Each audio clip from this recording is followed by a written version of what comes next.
Okay, so this is our video on trimming. So I've got a bowl that I threw earlier that I'm going to go ahead and trim.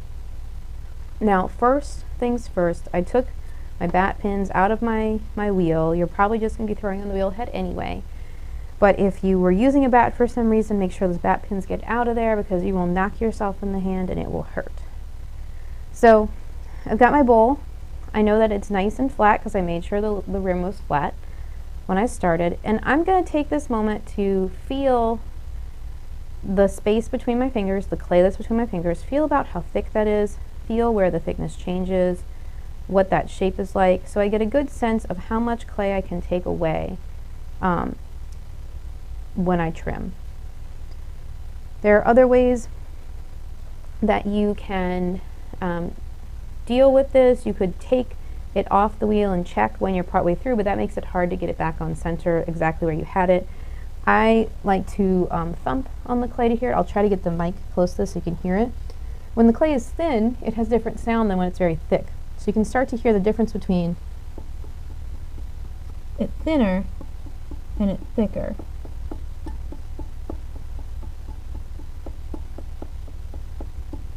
You can kind of hear it's like a lower pitch when it's thicker. So you can start to get in tune with that. So after I know about how thick my piece is, I want to start centering it onto the wheel. So go ahead and turn this on. And I'm going to use my pin tool and I'm going to hold it against the piece so it just touches, and I don't want to do it down at the lip because if my piece was a little off center and I center it to this lip down here, my foot is going to look in the wrong place. I want it to be centered to basically this little bottom shoulder. So I'm going to start at the lowest, the place where it's consistent, and just gently touch it. So what's happening is that my pin tool is hitting this piece at part of the piece but not all of it, which means that it's closer to me where it's hitting it most. So I'm going to turn off the wheel and I'm going to say, okay, my mark starts here and ends here. So I'm going to, I know that the place in the middle of those two fingers is where it's closest to me.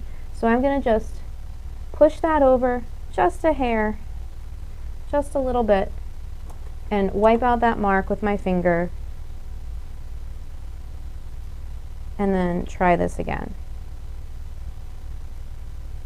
And I want to go to the same place because if I try to center it to a different place, it'll be different, probably. Okay, it's making contact all the way around now, which means it's centered. So, a word on how I know it's time to trim. We want this to be leather hard. Leather hard being that state where you can still easily dent it with a fingernail, but it's not soft. You can touch it without marring the surface. It holds its form very easily, but it's not so hard that you can't dent it with your fingernail or manipulate it, say, with a paddle.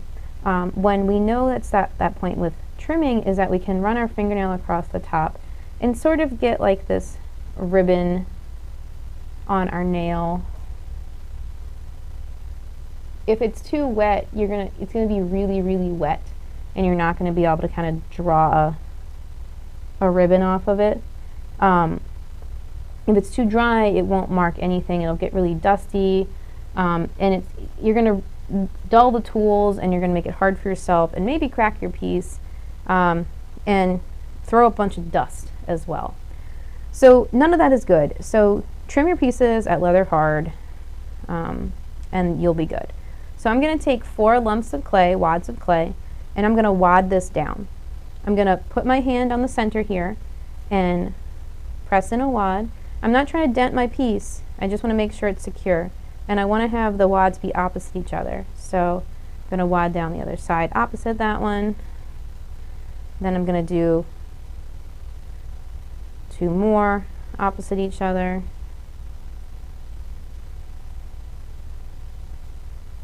And that piece is nice and wadded down. I'm going to go ahead and take my trimming tools. Now you have 2 trimming tools in your class pack. You've got one double-sided one like this, and you've got a big one like this. I generally don't use this big loop tool. It could come in handy on some really big things, but really this double-sided one is all you're going to need, and I generally use the flat side rather than the round side, because you can make rounds with the flat, but you can't make flats with the round very easily anyway.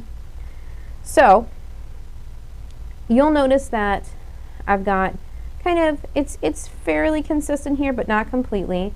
So I don't want to necessarily start by trimming on this part because it's a little bit bumpy if you can see my tool sort of moving around. So I'm going to instead start on the top a little bit and trim down into that side. And can you see how my hands are connected? Much like everything else with trimming, my hands are a unit. So I'm holding this tool as an extension of my finger, and I've got my other hand pressing down on the middle of this piece with my forefinger on that tool to help guide it, to help control it. And you can see those ribbons of clay coming off of it. And I can even out that surface. Now this bottom isn't totally flat, you can kind of see it, which can sometimes be a problem. So there's a couple ways we can address that. If it's really bad, you can take a pin tool, and if you've got enough clay to do this, and you can go into the side and cut away, you hold your pin tool steady, cut away some of the top so you know it's more consistent there. Again, you have to have enough clay to do that, and keep your hand steady. I'm not applying a lot of pressure.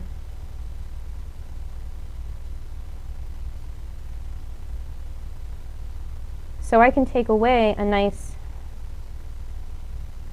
ribbon of clay, and I know that it's flat there. If it's not too bad, you could also use a rib and try to just carve away a little bit and flatten it out that way. So I've got a flat spot where I know want my foot ring to be. I've got this flattened out. I'm going to kind of think about the curve of my bowl and decide, where do I want my foot ring? How do I want this trimmed? And I want to kind of make some marks for that so that I have a good gauge on how I want to trim that. So I've got a mark for my foot ring, and I'm going to start trimming away. I'm going to start on the outside and taking away that material. Might need to stop every so often to clear out the trimmings. You can decide if you're going to want sharp edges or hard edges on your bowl. Could use that curve to make some concave lines.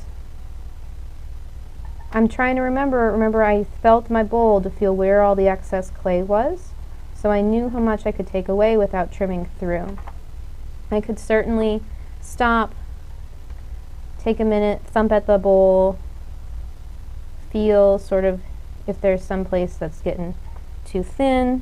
Knowing how much clay I have, I should be in good shape. I shouldn't be getting too thin with anything that I'm doing here. And I'm making a nice shoulder to that bowl with a foot ring. That sounds pretty consistent. So you have a different sound at the top.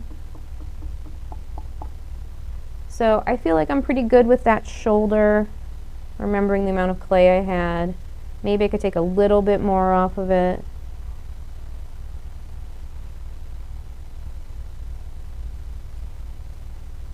I want to think about this foot ring and decide if I want it to be flat, if I want it to have a curve, or have a convex or concave curve. Whatever I do, I want to make sure I smooth everything out, because think about someone you care about that has a wooden table that they love. You don't want them to put down a piece of your work and have it scratch their beautiful wooden table. So make sure everything is nice and smooth so that your loved one's wooden table does not get scratched.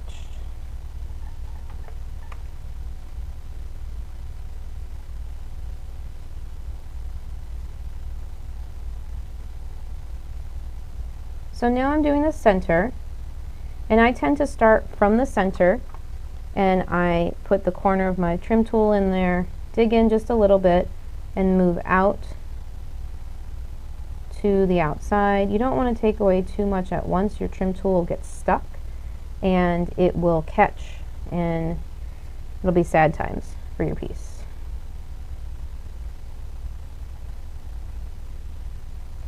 If your trimming gets up under your tool, just ease off, clear it away, and restart.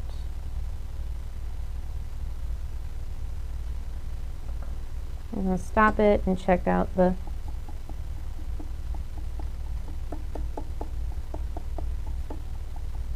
feeling pretty good about that. I could probably take away a little bit more, but I think that's going to be pretty good.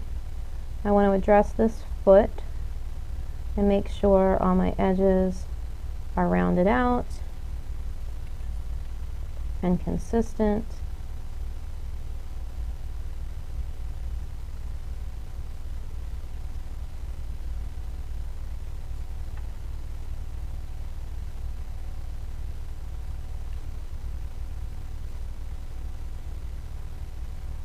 All right.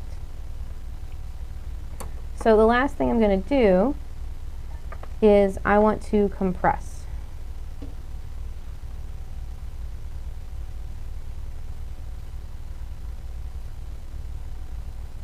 Any place that I've taken clay away, I want to compress.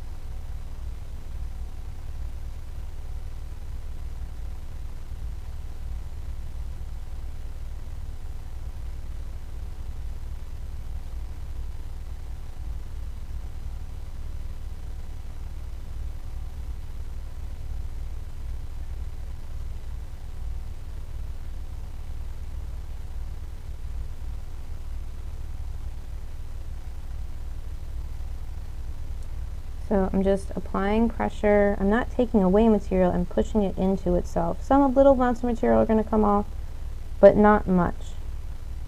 I'm going to roll this around the surface, compressing, smoothing. You might need to get a different size rib to do the interior, smaller areas.